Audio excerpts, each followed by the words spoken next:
Bethel Music's Brian Johnson shares his struggle with panic and anxiety and the wake-up call that saved his life. I told my kids, I said, this is,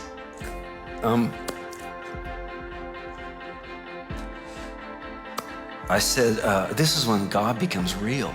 Plus, Ephraim Graham shares his top 5 stories from the world of entertainment. All that and more on today's 700 Club Interactive. Well, welcome to the show. Here's Ephraim Graham with this week's top 5 trending stories. At number 5. A new take on this 1941 Disney classic is coming to theaters in live action. For the record, this was not my idea. Dumbo works alone. So do I. Bonjour, Millie, Joe. And you? Charming. This Disney film stars Eva Green, Danny DeVito, and Colin Farrell. How would you describe the cast of characters in this circus? Multifaceted and just a hodgepodge of psychological, emotional oddities. Those oddities are in theaters with this new story March 29th. So I got to teach you to fly? I know how to fly. At number 4, newly released scenes from Disney's live-action remake of Aladdin. You stumbled upon an opportunity. I can make you rich. Rich enough to impress a princess. We're also learning more about the actress playing Princess Jasmine in this latest issue of Relevant magazine. Naomi Scott is a recording artist and worship leader who served for years in her parents' church in the United Kingdom.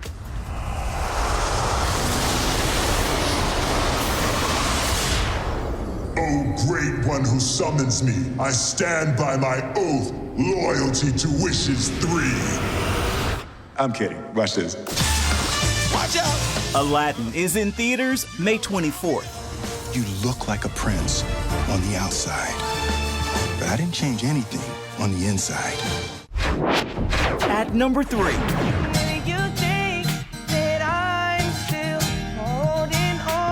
Justin Bieber reaches out to fans and followers for support. Justin Bieber needs your prayers, posting on Instagram that he's been, quote, struggling a lot and asked fans to pray for him. In this Instagram post with an old photo of Justin and Kanye West, Justin shares, "Wanting to keep you guys updated.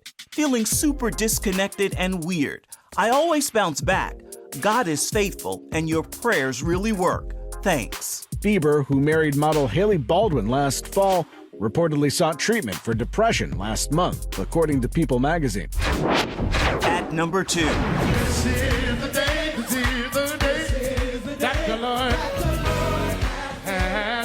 A funny thing happens to gospel music's Fred Hammond as a surprise guest at a secret wedding. He gets to meet comedian Dave Chappelle.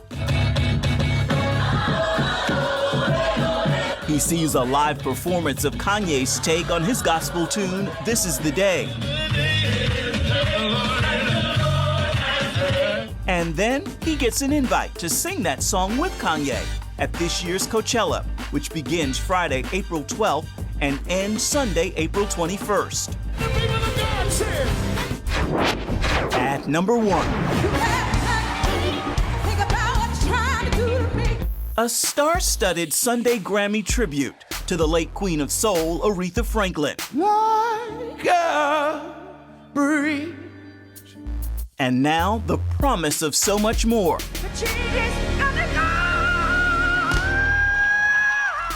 Franklin's Amazing Grace, the best-selling live gospel recording of all time, is hitting theaters in a concert documentary May 10th, some 46 years after it was recorded. We've all been waiting to hear. She can sing anything. Anything. That's Aretha Franklin.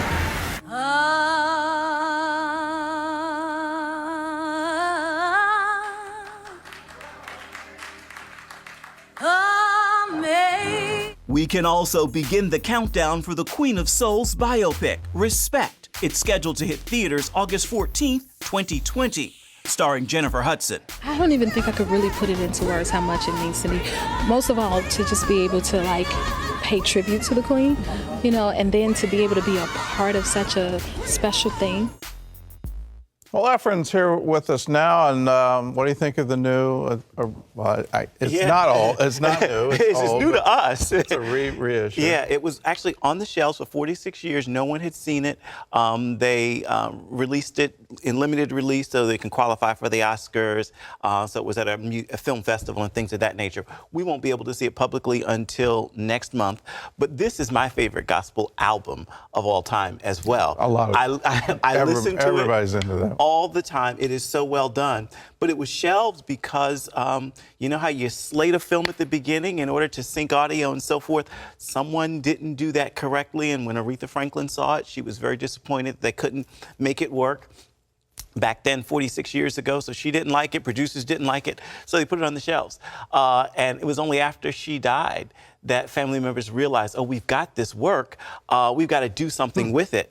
And her niece and nephew have sort of spearheaded this, working with a producer from the UK to make this film In the digital world, it's very easy to sing. It's a lot easier now than it was back then. You can really make that work now. And if you know Aretha Franklin, her record, she was a perfectionist and she wanted things to be done correctly. So when it wasn't, she was over-releasing it. And now we get to see it. Okay, let's talk about Disney films. We got 2 live action. Yes. So we're going from animation to live action. What do you think? Are they going to work? I think so. I did not realize Dumbo was so old until I saw it this past weekend in LA and then got the chance to sit down with Danny DeVito, Colin Farrell, and Eva Green. It was 1941. Yeah, so it's ancient. The good news for people, because I've talked to a lot of people about this, many of my friends, they're like, oh, I love Dumbo, but it's just so sad. It's just so sad. I don't want to be a spoiler, but I can tell you some changes have been made to the live action version that may make you not as sad, but still. Well, some things needed to change. There were some stereotypes in the original. Those things changed. Needed to know. Yes. They needed to go. Yes. What about Aladdin? I've only seen the clips that I've shared there. That trailer was literally just released yesterday. We get to see it. I'm glad to see that Will Smith is not going to be large and blue for the entire film. He actually... Well, he has been. He's gotten a lot of social media critique for being so blue. So that won't be for the entire film. What I've seen thus far does look good, and my daughter and I will definitely be seeing both of those together. So I'm looking forward to that. All right, let's talk about Justin Bieber. You have listed him as one of the top interviews you'd like to get. I would love to sit down with Justin Bieber. I admire him. I applaud him. He's super talented. But what would you talk about?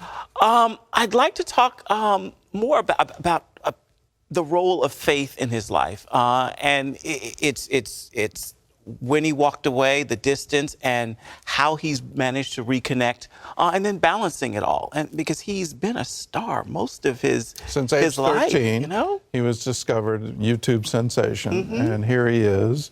And his entire team, he didn't know anything other than just absolute adoration by his fans for a very long time. A very long time.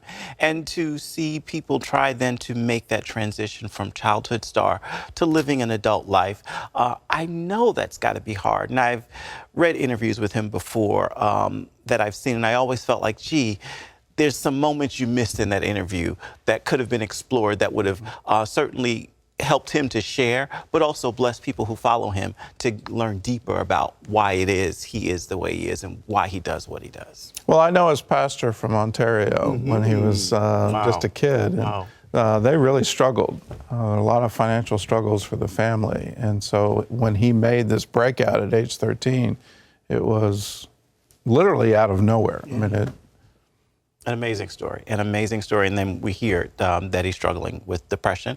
Not the first time we've heard this before from him. I'm glad to see he admits it and shares it, only because I know there is such a stigma with mental health issues very often.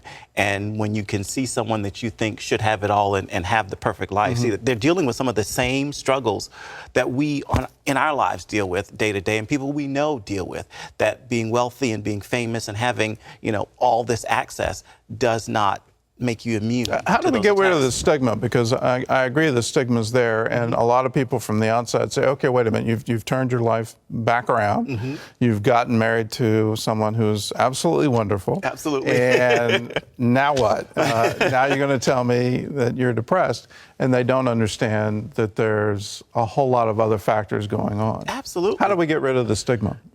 We continue to talk about it and rally around those who are willing to admit and share. And what I found is that whenever I have been able to push past things that people would deem negative and share them, other people begin to admit as well, oh yeah, I struggle with that. My wife and I remember we suffered through several miscarriages, and we kept it a secret. We didn't say anything about it, but it was tearing us apart at home because she was in depression. I didn't know what to do. And I'm literally doing the news in the morning, coming back, going behind a closed door, you know, saying, my family, my whole house is falling apart. And then finally, when I got the courage to share with someone, you know, it isn't what it seems. You know, I don't even know if my marriage is going to survive. I don't know. And then they said, well, you know, we went through that too. And I'm like, you did? And it was like, wow, oh my. So why did you not say anything? Why didn't you share? We didn't know. We didn't know, you know? And I'm like, whoa. So here we are. It goes back and forth. Absolutely. And when you do share, you find out that these problems are common, that there are people that have been through it that can help you through it. Absolutely. And you don't have to live in shame. No. If you are suffering from depression, you know somebody that is, we're here for you. We're not here to judge you. We're not here to condemn you. We're not here to tell you, please put on a happy face. If you want more information about it, all you have to do is call us, 1-800-700-7000. We'd be glad to help. Well, for all the latest in entertainment news, check out Ephraim's weekly show, Studio 5. You can watch it on CBN News Channel or online at cbn.com/Studio5. And Ephraim, we'll see you next week. See you next week. All right. Well, coming up, a world-renowned worship leader and songwriter who became so paralyzed with fear that he could barely function. Got there, this one thought crossed my mind, even though I was in the middle of this thing. Bethel Music's Brian Johnson shares his secret battle with panic and anxiety. He's here live. Stay with us. Well, Brian Johnson is the co-founder of Bethel Music. He's won awards for writing and producing worship albums, and his songs have brought countless people closer to God. Yet during the most successful time of his life, Brian could barely function. Take a look. Brian Johnson is the co-founder of Bethel Music, singer and songwriter. He thought he was having a heart attack, but it turned out to be a panic attack. When the ambulance got there, this one thought crossed my mind, even though I was in the middle of this thing. I walked over to my kids, and I told my kids, I said, this is,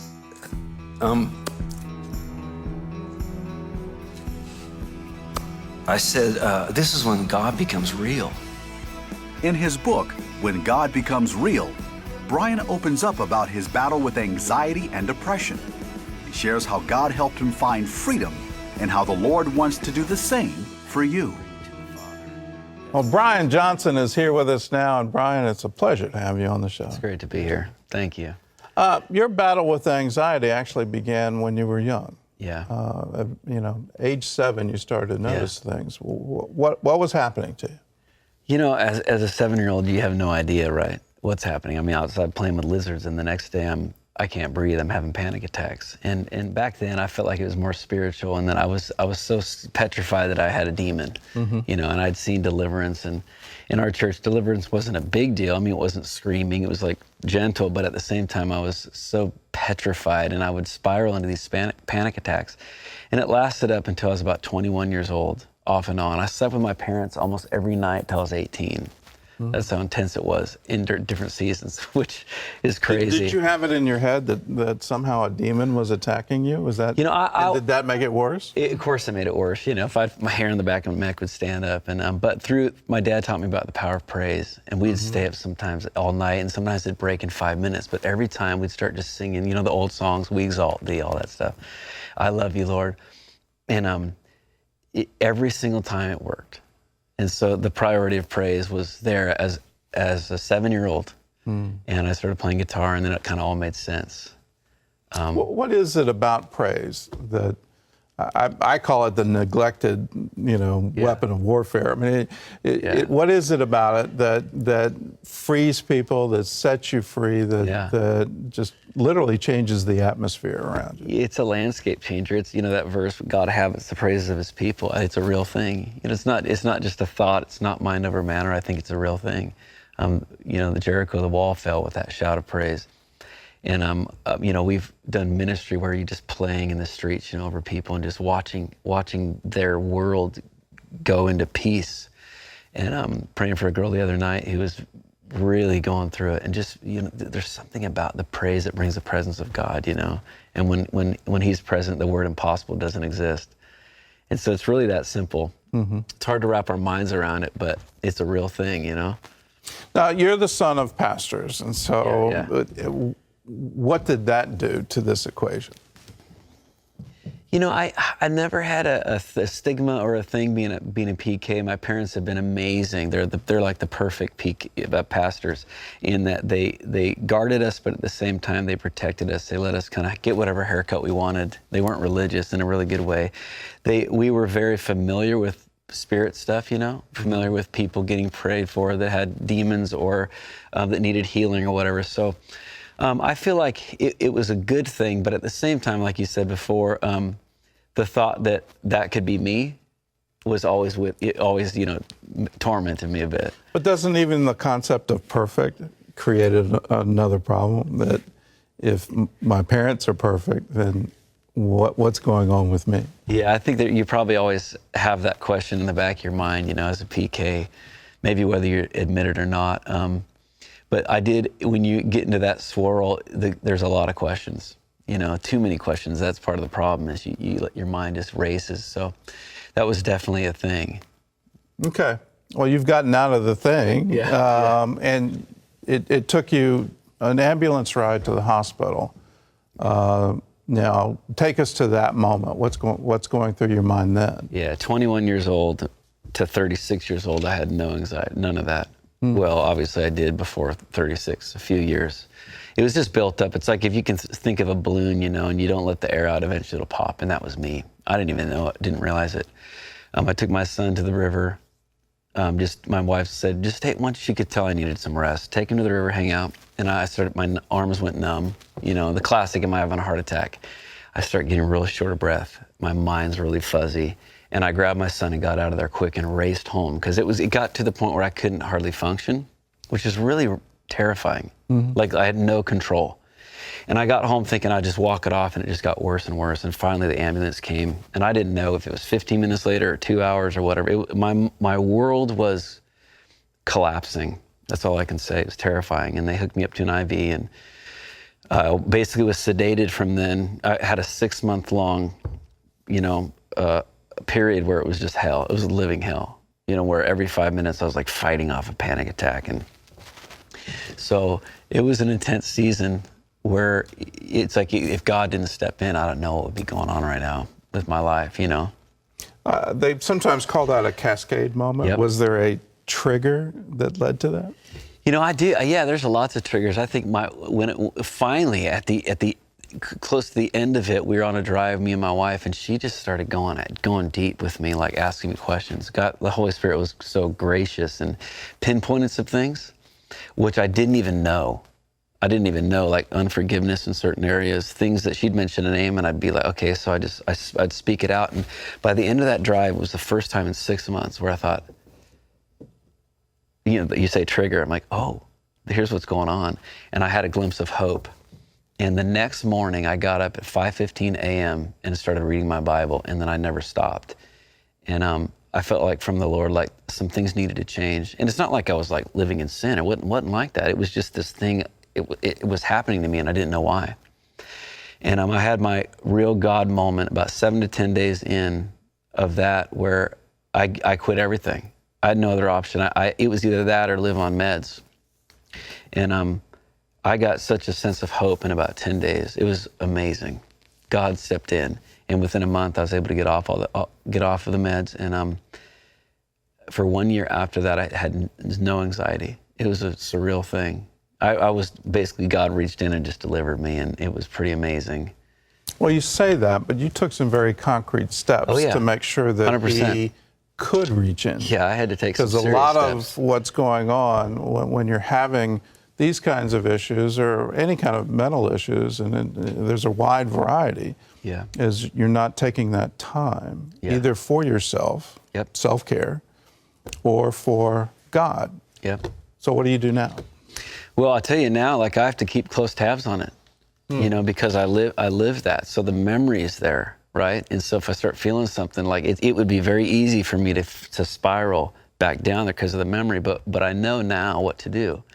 So it's my mornings with God. And I think the approach of it's different. So it's not, I know when I'm approaching my devotional time to get something out of it to give. So I feel like that has to be separate. Get up in the morning and just spend time with God. Maybe read a verse, that's it. And just meditate on it for an hour and not doing it for something else. Because when I was broke down to the point where it was like, it was like I was on a deserted island by myself, you know, and it was me and God, and I don't know how long it was going to be.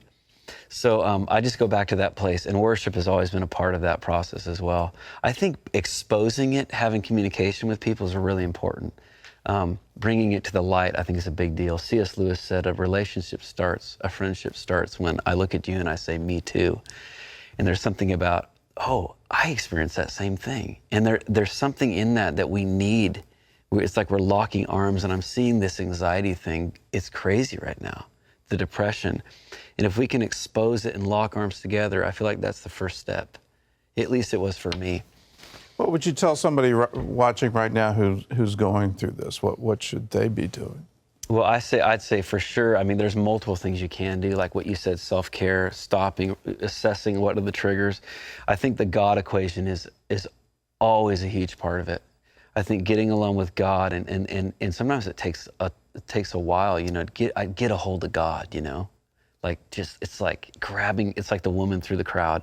She had to work, she had to take those steps to get a hold of God and to get that promise. And it is not for the faint of heart. It is hard. It took everything in me. It broke me down to the point where I felt like I was at my end, like literally.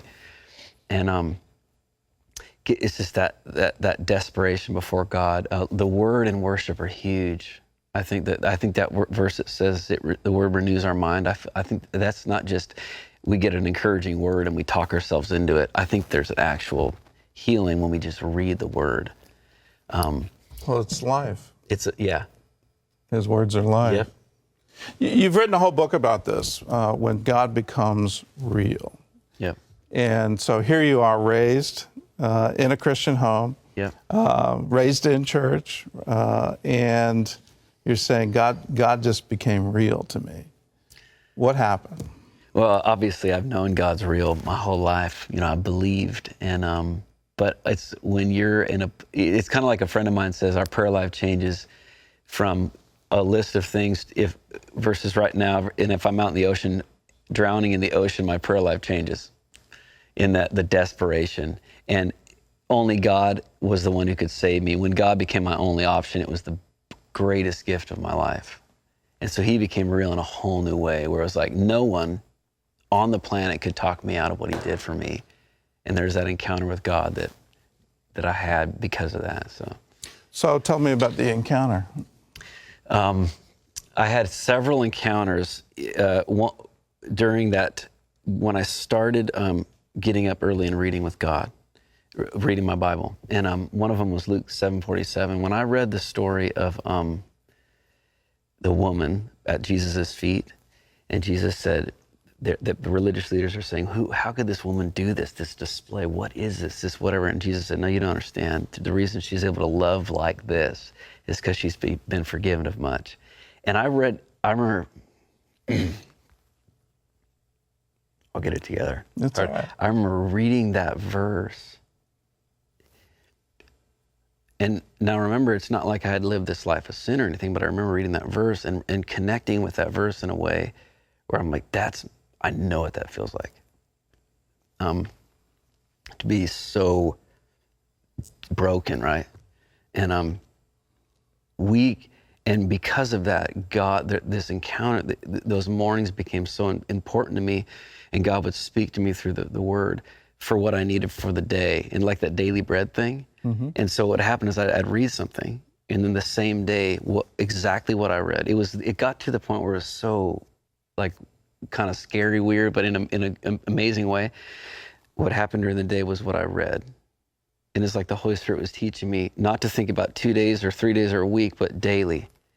And it was in increments. Because remember, in that state, I was fighting back panic attacks every 5 minutes. So I needed that daily, that moment with God to sustain me. And it progressed into weeks and months and then so on. But I had multiple of those times where God was speaking really clear to me, and I'd feel like his presence. And it's for people to experience that. That's why I wrote the book, to experience that. That's the goal. Yeah, where you're poured out. Yep. You're not going through a ritual anymore. 100%. You're not even looking for an act for God to do something. You're just, please be with me now. Yeah, exactly. And, forget everything else. I just need this. Yeah. I need you. Yeah. And you just get poured out. You have a word for somebody you were praying today. Yeah, I did. So you had your quiet time. You're going through this. And thinking about this time today. And what did you get? I feel like there's a girl either watching or her parents are watching. Her name's Emily, and she's 12 years old, and she's in it. She's in the panic, in the depression, whatever it is. And the word is obviously identifying that there's a girl, Emily, who's 12, watching this, but there's a reason, and it's not God doing it to her at all. But there's an assignment that she has for her life. She is gaining what she needs right now, the authority, that connection with God through this to propel her into her destiny and what he has for her. Sometimes when we don't get immediate breakthrough, God is training us for battle, and I feel like Emily's being trained for battle, whoever Emily is. She's 12. And then also there's Daniel and David are going through it, and God's with you. You're going to get through this. And I think the biggest thing is this is not your end. Daniel and David, this is not going to be your future. You're going to get through this. And then Nathaniel, 45, same thing for you. You're in it deep, but God's going to get you out of this. And with all these words, it's a testimony to other people. Like it's what we're doing. We climb the hill, we reach down, and we help others come up. And so. All right. If you're watching and you're wondering, why would God let something happen to a 12-year-old? Well, the answer is found in Scripture. David was schooled in the wilderness. He was knocking off lions and bears in the wilderness at age 12. He was anointed to be king at age 14. He fought Goliath at age 15. So if God's preparing you for a lifetime of service to him, lifetime for his glory, pay attention to it. If you want more of Brian's story, check out his book, When God Becomes Real. Copies are available nationwide. And if you're struggling with anxiety, we have a free pamphlet for you. It's called Overcoming Anxiety. It's yours for free. All you have to do is call us. Here's a scripture from Romans. Now may the God of hope fill you with all joy and peace in believing, so that you will abound in hope by the power of the Holy Spirit.